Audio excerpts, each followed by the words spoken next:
Jamani, habari za wakati huu.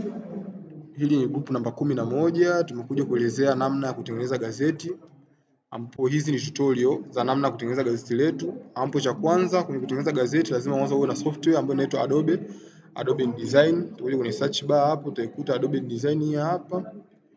Click. Ukisha click hapo utaingia, itafunguka taratibu. Kwenye Adobe yetu ndio hii hapa InDesign.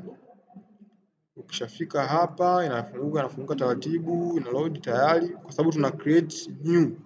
Utakuja kwenye create new kwa sababu hatuwezi kuopen kwa sababu tuna document ambayo tunataka kuiopen, kwa tuta create new. Cha kwanza tuta create new, itakuja kama unavyoona hapo mtazamaji. Kwa tutakuja kwenye namna ya kutengeneza gazeti letu. Sasa kabla tujaingia ndani kwenye kuanza kuandika titles, kuanza kuweka picha, lazima tukuje hapa. Tutaseti vitu vya kwanza kabisa. Cha kwanza tutakuja kwenye hii present details ambapo tutaweka jina la gazeti letu ambapo tunasema gazeti letu linaitwa Sauti ya Taifa. Tutaandika sauti. Tutaandika Sauti ya Taifa. Sauti ya Taifa. Hilo jina la gazeti letu. Baada ya kutoka hapo tutakuja kwenye kipengele cha pili kinaitwa units, ambapo kwenye unit hapo tutatoa pickers, tutaseti inch. Kwa hapo tutaweka inch, tutakuwa ni inches. Kwa inchi zetu width huwa ni 11, height huwa ni 14, ndivyo kama zilivyo. Page ya gazeti letu tutaseti hapa page, utadesign page ambazo unazotaka wewe, ambapo unaweza kuweka page zozote. Hapo sisi kwa gazeti letu tutaweka page 10. Tutaweka page 10.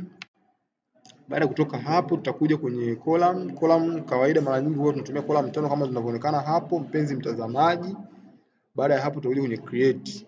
Create moja kwa moja tutaingia sasa ndani kwenye kuanza kudesign gazeti letu. Kama unavyoona hizo ndio page zetu. Page ya front page ni hiyo. Kinachofuata huku chini kuna page ya pili, ya tatu, ya 4, ya 5, 6, 7, 8, 9, ya 10 ni hii hapa ya mwisho. Na column zetu zinaonekana kama hivyo. Nadhani mmeona vizuri.